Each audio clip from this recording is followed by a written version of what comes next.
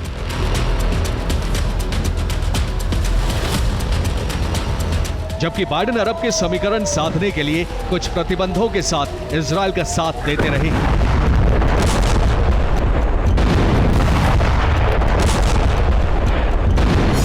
Netanyahu Gaza के Rafa पर नियंत्रण चाहते हैं और बाइडेन इसका विरोध करते रहे। नेतन्याहू नसरल्लाह पर हमले के पक्ष में थे और बाइडेन नसरल्लाह पर हमले के विरोध में थे। बाइडेन गाजा में राफा में ग्राउंड ऑपरेशन के विरोध में थे और नेतन्याहू ने राफा में ग्राउंड ऑपरेशन शुरू कर दिया था।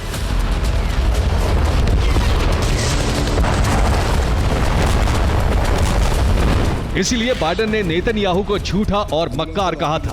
लेकिन रक्षा विशेषज्ञों का मानना है कि ट्रंप की वापसी से परिस्थितियां इजराइल के पक्ष में होने वाली हैं।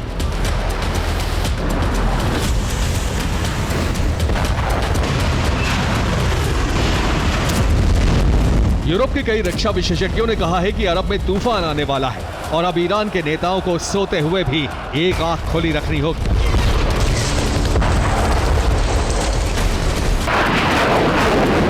ऐसे संकेत भी मिलने लगे हैं।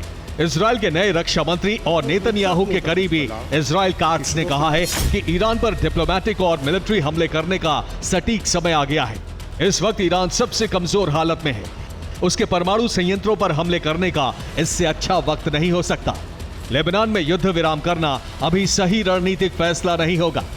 इजराइल के अस्तित्व पर खतरा बनने वाले हर दुश्मन को मिटा दिया जाए।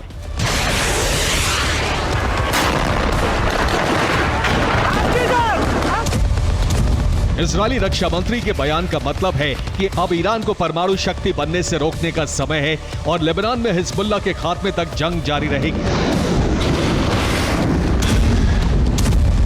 भले ही इस जंग में लेबनान का अस्तित्व खत्म हो जाए।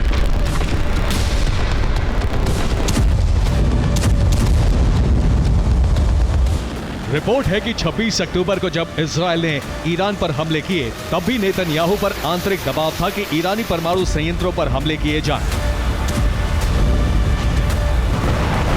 लेकिन ऐसा कदम बाइडेन की रेड लाइन क्रॉस करना होता। 26 अक्टूबर के ऑपरेशन से पहले इजराइल के दो पूर्व प्रधानमंत्रियों ने नेतन्याहू से संपर्क किया था। नेफ्ताली बेनेट और यार लैपिड ने नेतन्याहू से ईरानी न्यूक्लियर सेंटर पर हमले की अपील की थी।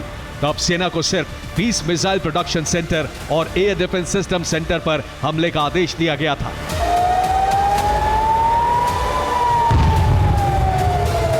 फिलहाल नेता विपक्ष यार लैपिड ने तब नेतन्याहू के इस ऑपरेशन की आलोचना की थी और कहा था कि ऑपरेशन सिर्फ दिखावटी रहा।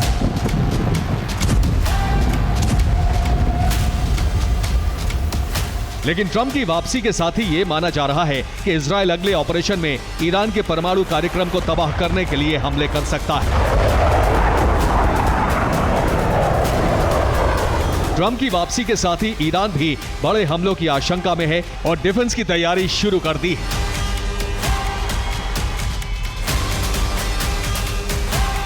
ईरान के एक सांसद इब्राहिम रिजाई ने जानकारी दी है कि 26 अक्टूबर को इजरायली हमलों में नष्ट डिफेंस सिस्टम ठीक कर दिए गए हैं, क्योंकि इजरायली हमले में ईरानी डिफेंस सिस्टम को मामूली नुकसान पहुंचा था।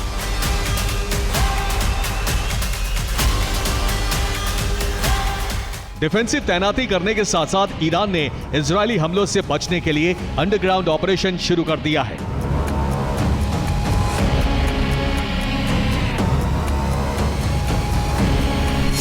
ईरान ने राजधानी तेहरान में एक डिफेंस सुरंग का निर्माण शुरू कर दिया है। सिटी सेंटर से शुरू होकर यह सुरंग इमाम खोमैनी अस्पताल तक जाएगी। इस सुरंग से अंडरग्राउंड मेडिकल सुविधाएं पहुंचाई जाएंगी।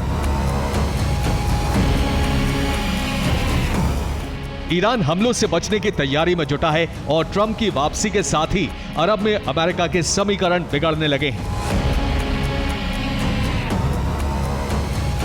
अमेरिकी विदेश मंत्री एंटनी ब्लिंकन ने गाजा युद्ध के दौरान भी सऊदी अरब को साधे रखने की कोशिश की, लेकिन अब सऊदी अरब ने ईरान का खुला समर्थन शुरू कर दिया है।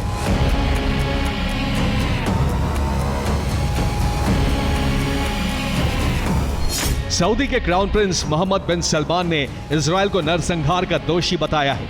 इसके साथ ही कहा है कि इजरायल को ईरान की संप्रभुता का सम्मान करना चाहिए। सलमान ने कहा है कि इजरायल को ईरान के साथ जंग नहीं भड़कानी चाहिए।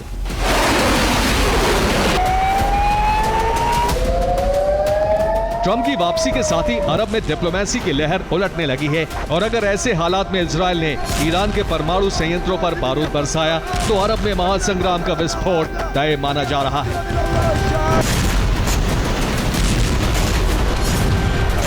Bureau report, TV9 Bharat.